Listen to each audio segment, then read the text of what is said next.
bakba mismo sa Ginoo. Okay? Gikan yun sa bakba sa Dios. Okay, ipungtana siya unsay pinaka-most important command. Okay? Pinaka-importante nga sugo. O dinhi makuha na itong reference nganong ang Ginoo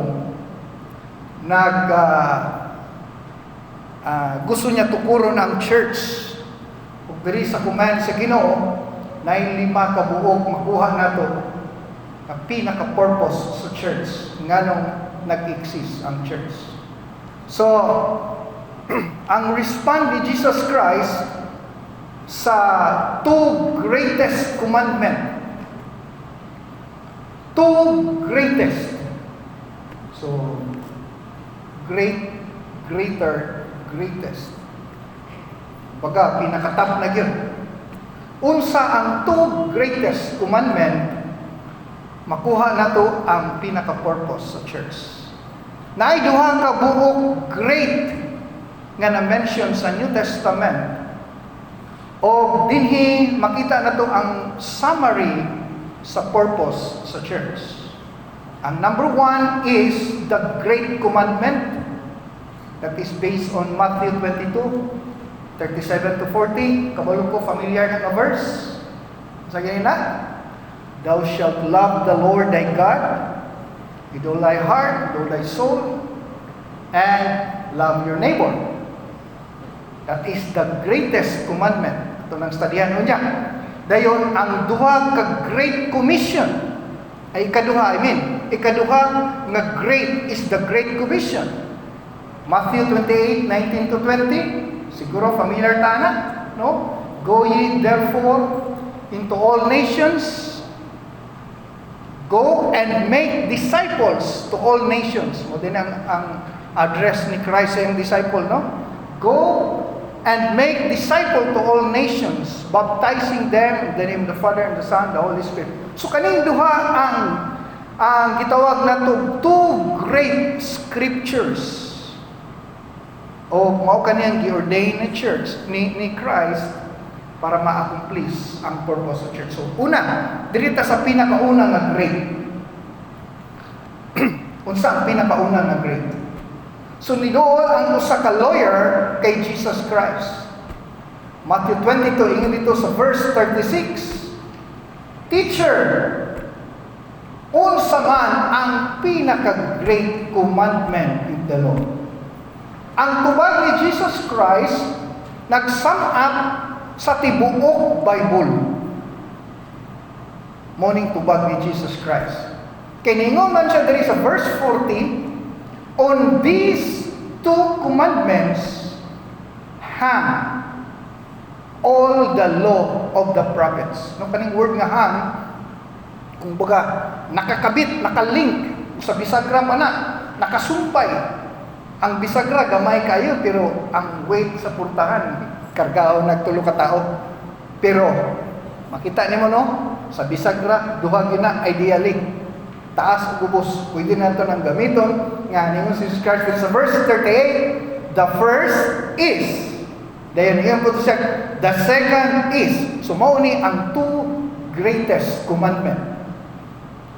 Og sa pagtubag ni Jesus Christ, iyang gipakita sa iyang mga listener nga ang tibuok balaod, ang Genesis, ang New Testament, siya, kaning tanan, ingon siya, the law of Moses and the law of the prophets, gisummarize sa imbudo pa na, diri tanan nagikan. So mo ni ingon siya, tubag ni Jesus Christ, ingon siya, you shall love the Lord your God with all your heart. Then ikaduha, ingon siya, mo na ang first. Verse 39, ingon siya, and second is, you shall love your neighbor as you love yourself. So sugdan na to. Number 1 purpose of our church, based sa Matthew 22, is love the Lord with all your heart. So, asa nimo express ang imong love? Dito sa sinihan? Asa nimo express ang imong love? Okay? Sa daplin sa dagat? Kung sa imong uyab, sa mga kananan o mga mabugnaw nga lugar. Pero nagisgot ta Ginoo. Okay?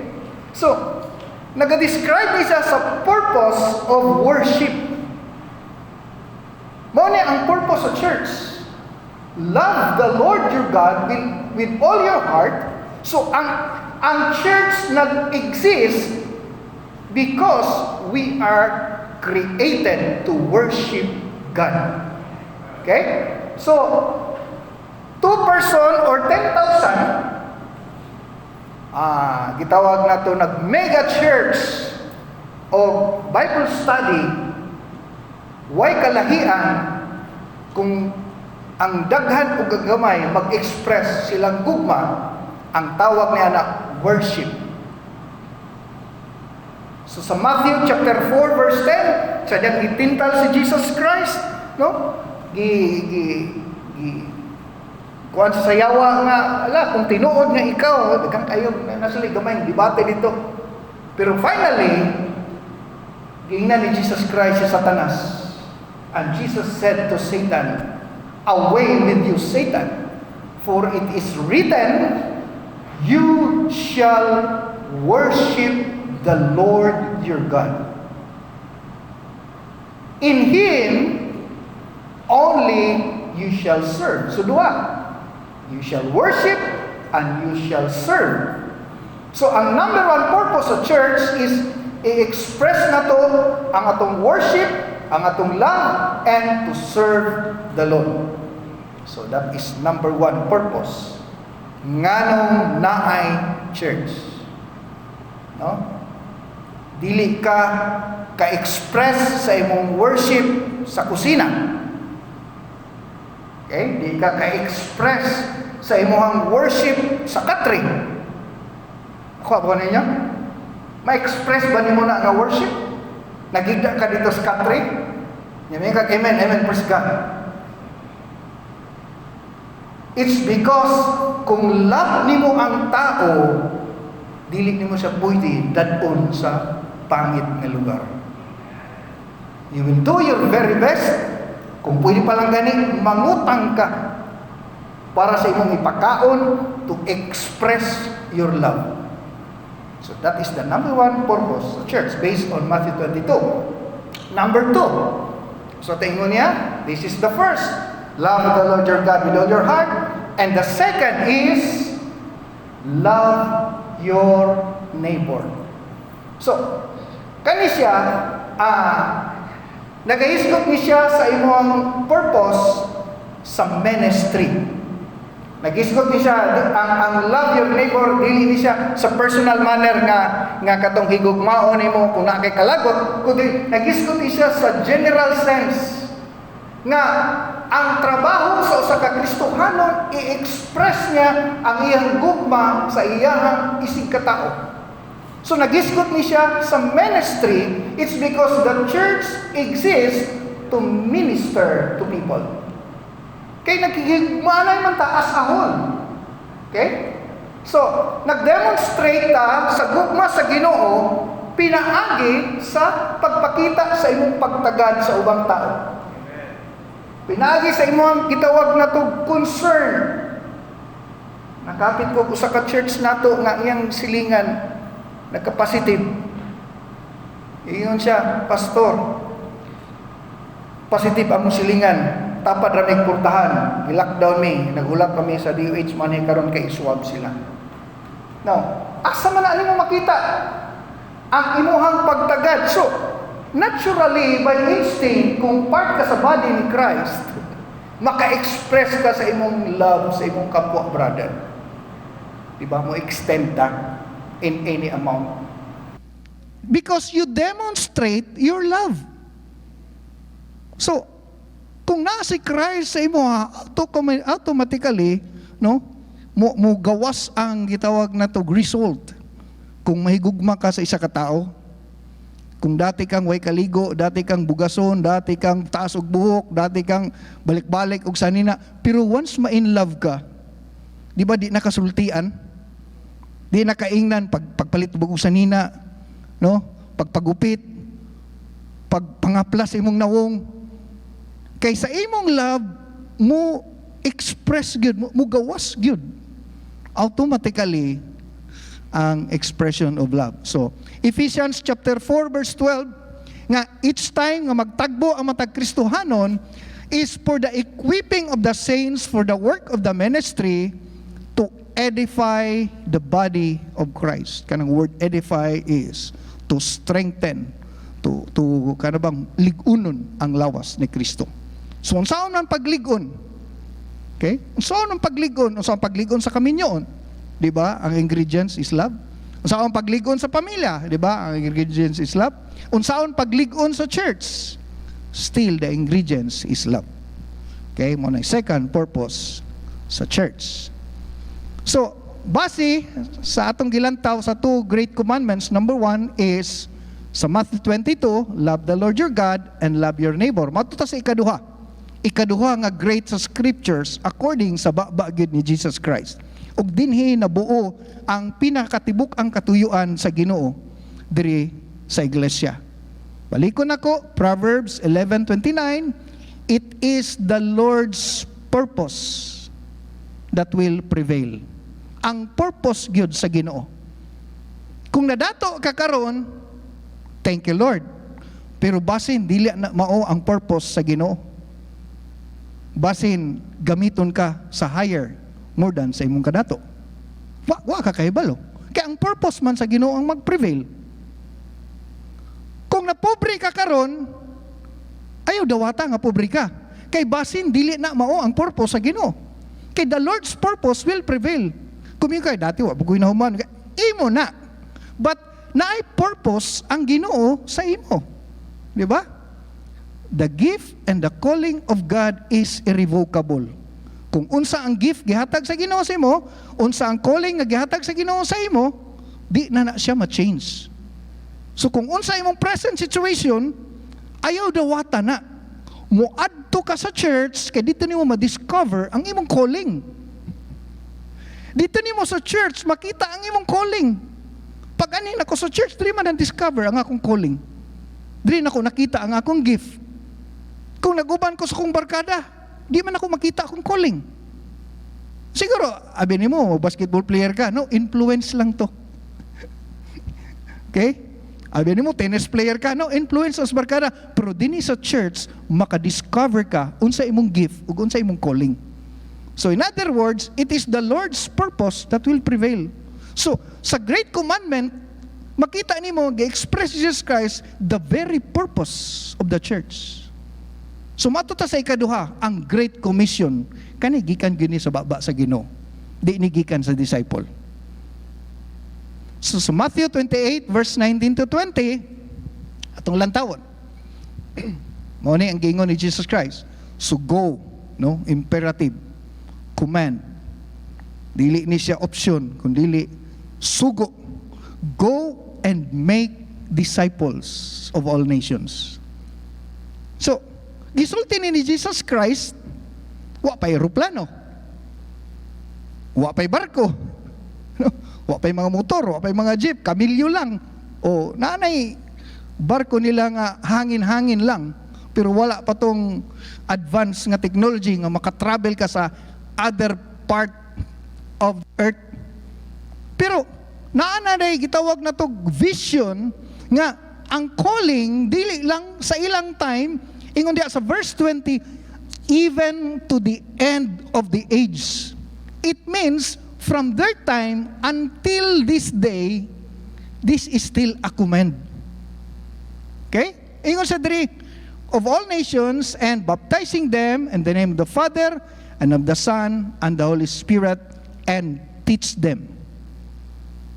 Nya ingon sa diri, what I have commanded you, and I am with you always. So, matuta sa ikaduha, nahuman naman na to ang number 1 purpose, nahuman na to ang number 2 purpose, matuta sa number 3 purpose, based on Matthew chapter 28 verse 19 to 20. It describes the purpose of evangelism, to evangelize. So, ang command ni Christ, go and preach. So, nabilong mo sa church, thank you Lord. sa church nga kanunay nagapreach. Nagdugay ko sa church since birth hangtod first year college nga kanang church nga enrich. Kabalo man ang enrich. Kanang enrich, sige lag reach in. Sige party, sige kaon, sige fellowship. Sige enrich, nya walay outreach. So, nabilong naluwas ta kay gibutang man ta sa Ginoo. So, sa church nga naga-evangelize, why? Because we are fulfilling the heavenly vision. Vision ni Christ. Okay? So, ang church nag-exist to communicate God's word para i-extend ang kingdom sa Ginoo nga dinhi manggigala through the church. Mahimo siyang channel pakita sa Ginoo sa iyang kingdom nga mahitabo diri sa kalibutan. So, mao ni ang pag-evangelize sa kalibutan. Og nakapit ko dito sa Trinto sa bag-o nga gitikoberan nga church, gawali gihapon sila sa pulong sa Dios. Praise God. So, pioneering pa to, bago pa tong nag-take over, bago pa katilog ministry, wali yun sa pulong sa Dios. Ako sa tinuod na ilang, o ako na anad-ana. Pero pag abot na ko sa Victory Chapel, diri pa ning baga akong naong. Kay maulawon kay ko nga tao. Maka-witness akong mga ginikanan ni ana. Wala ko'y believe sa akong kaugalingon. Mahadlo ko mo tindog sa pulpito. Pinakauna na akong outreach, gitawag ko ni Pastor Mark sa Rizal Park, wa ko katingog. No?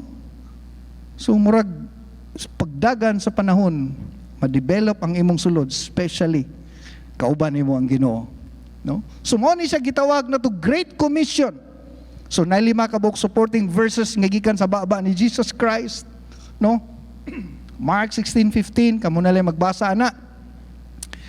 Luke 24:47 to 49, John 20:21, Acts 1:8, dayon sa Matthew 28. Kani silang lima gikan sa baba ni Christ sa four gospel. Okay? So makita nimo nga Matthew, Mark, Luke ug John.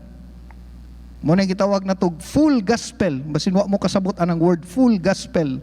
Kanang word gospel, Matthew, Mark, Luke and John. So gisulti gyud ni Jesus Christ nga iwalig gyud ang pulong sa Dios. Ang evangelism is more than our responsibility, kundi privilege na samtang kita nagatuman sa ginasulti sa Ginoo. So, Matthew 28:19 to 20, ang ikaupat nga nag-iingon dito is baptizing them. Una, ingon siya, go and preach, that is our evangelism. Ikaupat, ingon siya, baptizing them. So,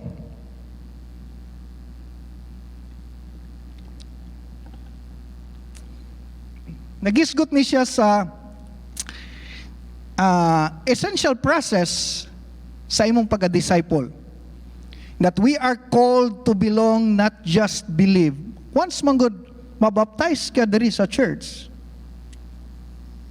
gi-acknowledge ka nga part na ka sa church. Okay? So, dili lang siya symbol of salvation, kundi symbol of fellowship. So, sa mga bagong naluwas, ato sa gina-challenge nga magpabaptize.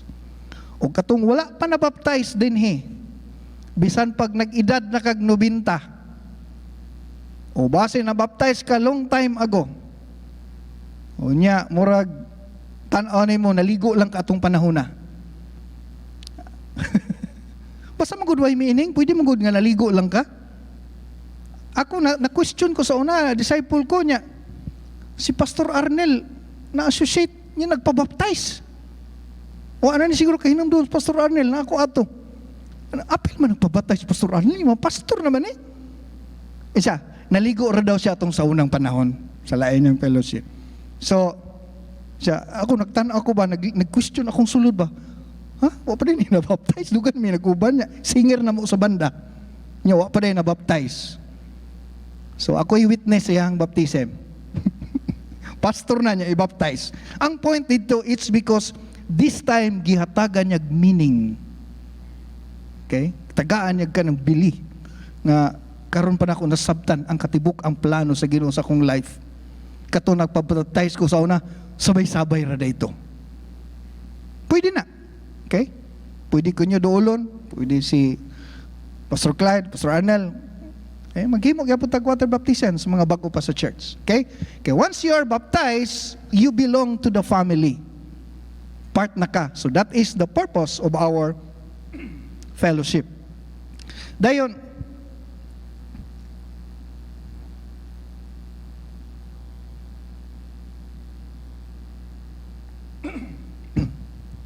ikalima is teaching them to obey. So teach kani ano yung Sunday school, kaning Sunday school na to teaching man di man preaching. Okay, so the purpose is discipleship. Sa discipleship is we are to edify, educate God's people.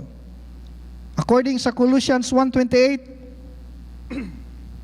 in Him we preach, we warn, we teach every man in all wisdom, that we may present every man perfect in Christ Jesus. Kat word nga perfect, it does not mean nga wa kay sala, because perfect is not sinless. Lahi ang perfect, lahi pod ang sinless. Okay?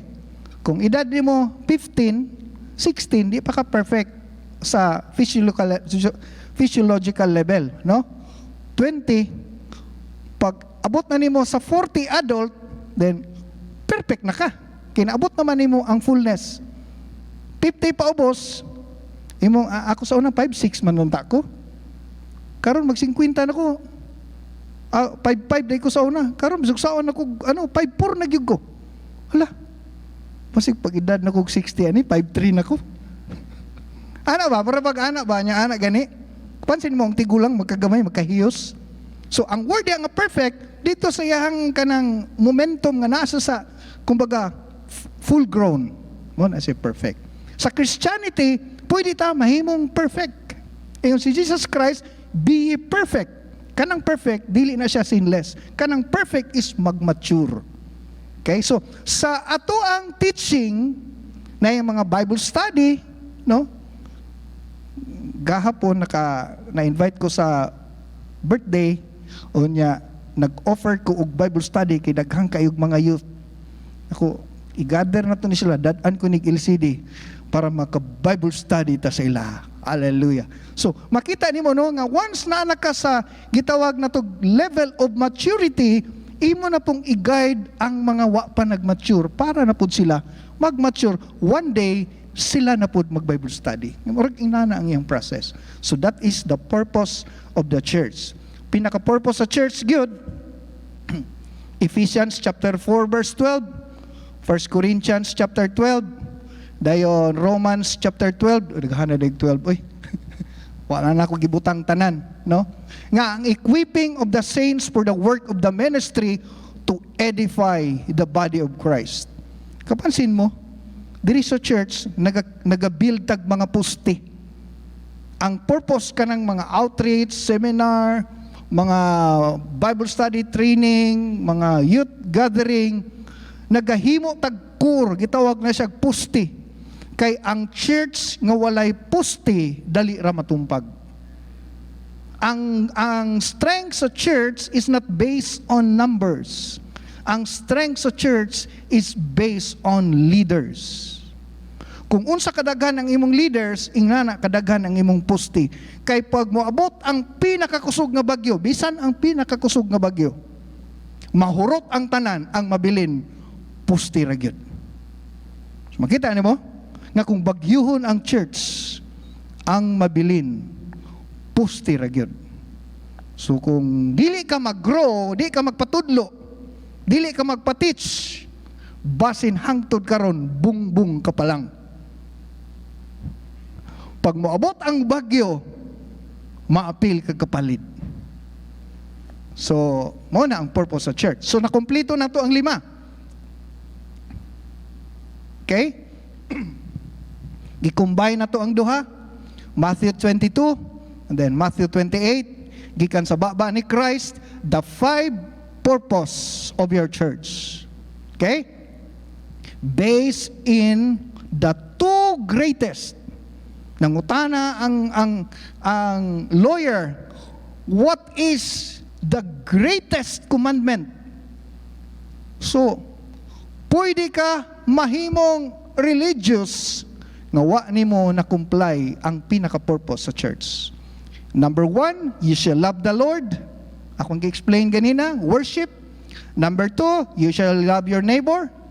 No? According sa itong gisgutan ganina, that is your service. That is your ministry. Number 3, go and make disciples. That is discipleship. Number 4, baptizing them in the name of the Father. So it means belonging, fellowship, membership, and then number 5 is kanang training, teaching is to edify. Okay? So nakita nato no nga mo ni ang pinaka-foundation sa biblical truth nga nagpalig-on sa mga Kristohanon the very purpose nganong naagyud ang church. Based sa duha ka greatest. Kay sa Bible, duha lang ang verse nga nagisgot sa pinaka-greatest. So diri nagkuha og kusog ang ato ang church. So dinhi base sa atong gisgutan sa 5 ka purpose sa church. Ayon diri sa you shall love the Lord, that is our worship. Nagisgot ta karon og summary. That is our worship. So mauna nganong naata diri. Manong naata diri sa church. We are here to worship the Lord. Muna nga pangit kaayo sa church pag malate ta. Pangit kaayo pag malate ta. Kay dili nimo mahatag ang quality worship. So that is why nganong gina-challenge ta nga mahimong on time, and that is why nganong naata diri natay music instrument, it's because nagatatag quality time para sa Ginoo. Now, karong panahon na gi-attack ang faithfulness sa church tungod sa pandemic. Pero sa tinud-anay lang, appeal man ni siya sa gates of hell nga gusto mo pugong sa church. Kung wala ning COVID, part man ni siya sa gitawag na tog kalisdanan sa kalibutan. Maor man ni siya sa linog, sa sunog, sa tinggutom. Nasingit lang si COVID og na-surprise ang tao kay wa sila kay balo nga naay calamity nga di makita. Ang atong gi-expect mga panghitabo. Now, kung wala ang COVID, kani atong pag-worship diri sa Ginoo, at least risgo naman eh. Di ba? Risgo na ni. Kaya, di ba, magunahon na ta, alakaw, atay COVID dito, no? Di ka tamatakdan dito, no? May na lang, kay nagrisgo ka para sa Ginoo. Kay sa imong regular nga kinabuhi, risgo na bayadaan. Nag-drive ko Butuan to Davao City 6 hours. Naguna-huna ko.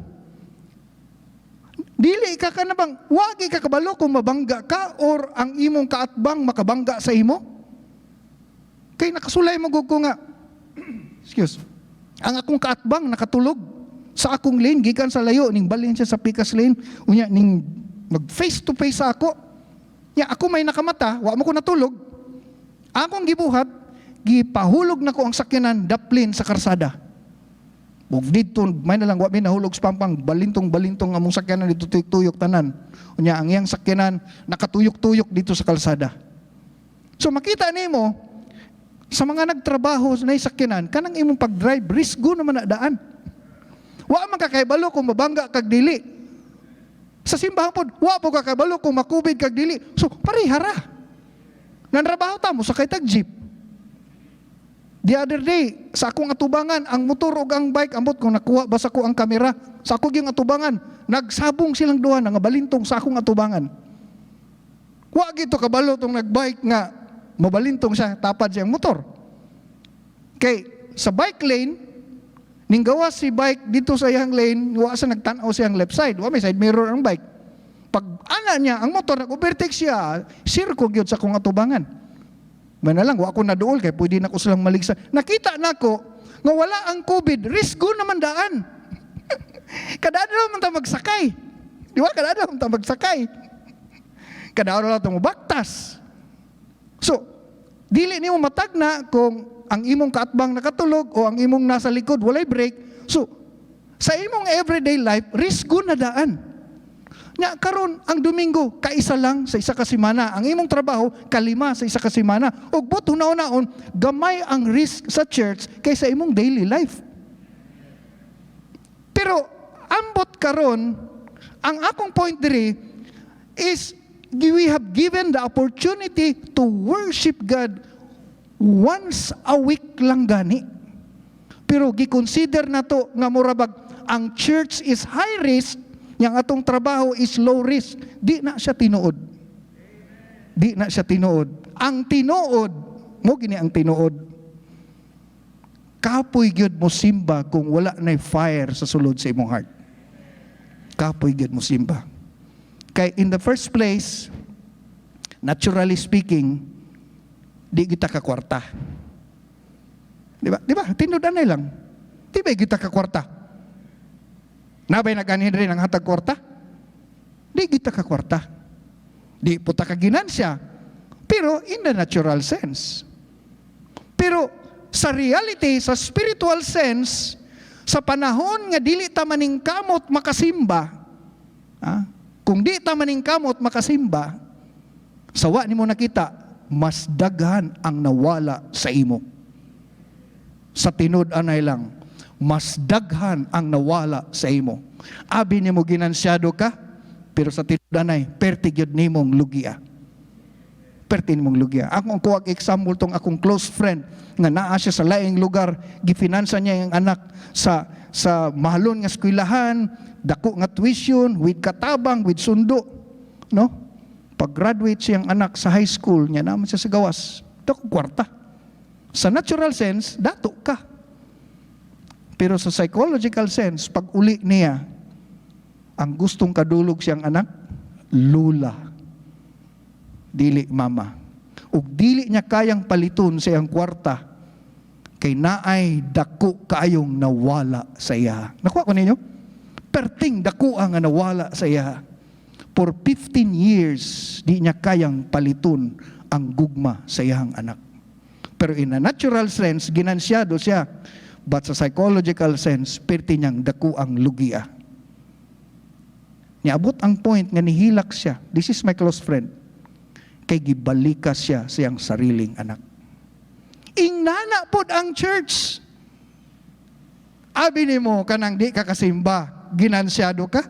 In a natural sense, ginansyado ka kay nganuman nakapanglaba ka. Nakaligo ka sa imong iro. Nakapamilo, nalimpyo imong balay. Abi lang na nimo. But in the spiritual sense, mas dako ang nawala sa imo. Because we are created to worship God. O ang atong pagsimba, gidesign na because God is the source of everything. Nahulog nga dependent ka sa imong self, dili ka dependent sa Ginoo.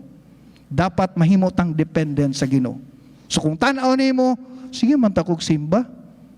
Mura magway na hitabo, sige man ta kog simba. Murag manong gyapon, mo nagingon ni Kulangko, akala mo lang 'yon. Nabuhi na noon si Kulangko. Okay?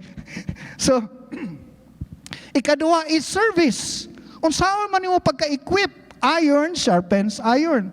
Kinsa may pwedeng mo mold sa imo, alangan i-mold ka sa unbeliever. I-mold ka sa church. Diri ka ligunon. Kay dum ko atong nagbuhi og kaning mayna, kanang mayna itong nga langgam mura pug uwak nga musturya. Good morning, hello, hello. No?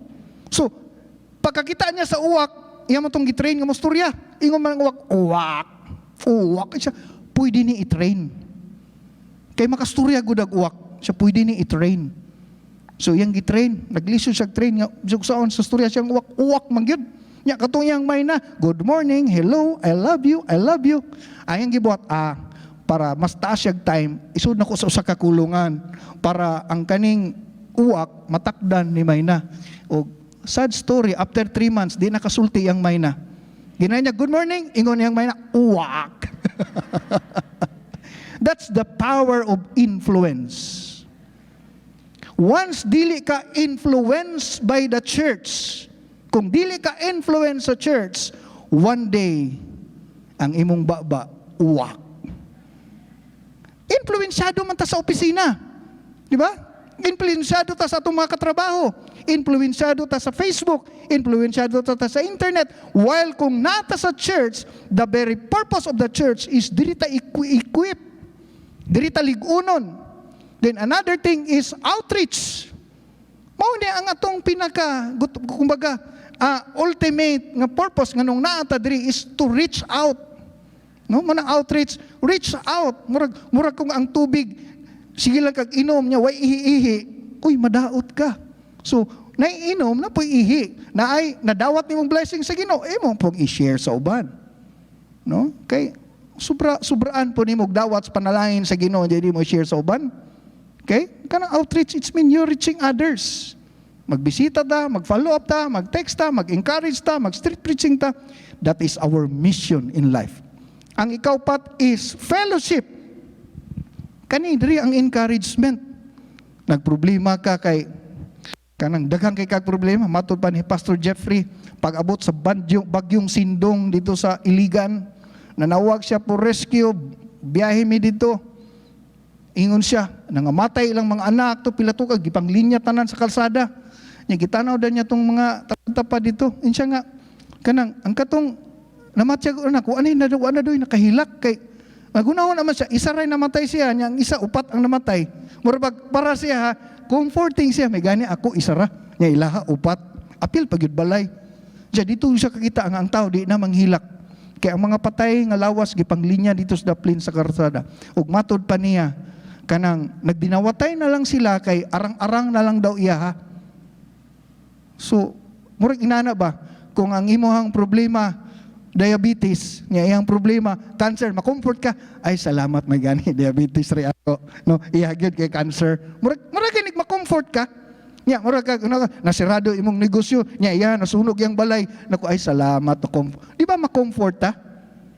Nga kung nakapadayon siya sa dako nga problema, ako pa gamay akong problema, di ko kapadayon. So naay gitawag na tog encouragement sa panahon sa fellowshipping. And then lastly, dili ta magtapos is ang ato ang discipleship mao ning pinakaimportante kayo. Kay diri kita moabot sa full grown of maturity nga kita mulig-on. Muna nga ang disciples are made, they are not born. Ang purpose nganong naga-challenge ta every Saturday nga mag-outreach ta is dili lang na para sa gawas kundi para po na sa mga tao nga mabuild lang kaugalingon nga mahimong disciple, true disciple of Jesus Christ. And thank God na pastor nga akong nakastorya few months unsa daw sekreto sa ato ang discipleship. Kani daghan ako ni nag-encounter kay daghang church dili kakuha sa ato ang pattern. Ingon ako, dili formula, dili seminar. Ang discipleship is an impartation of life. Nagduplicate kasi mong kaugalingon. Nganong ang mga tao may nampuon, kay ang pastor may nampuon. Nganong ang mga tao manghigala, manghinatagon, kay ang example sa pastor manghinatagon. Everything is an impartation of life. So manghigala, dili tanitanan makuha sa gawas. Balikon ako, dili tanan makuha sa gawas. Kung ang Ginoo mo change sa tua, dili ma-change sa atong life sa classroom. Ang Ginoo expert mo change sa tua through the circumstances in life. So kaning circumstances nga nahitabo sa tua karon, it is one way nga ma-change po ang atong life. So i-challenge nako no sa katong mga naga-online o simba, make it your goal temporarily lang na. Amen? Na mga panahon, na mga sakit, na mga di katindog, na mga bedridden nga mga cases ilang health, ang online nakatabang sa ilaha. Amen? Sa mga na-lockdown, sa mga na-quarantine, ang online dakog tabang sila, but make it your goal. You have to come to the church because in this altar, diri na to tagbuon ang Ginoo. Palakpakan na to itong buhi nga Dios. So, itong salamat.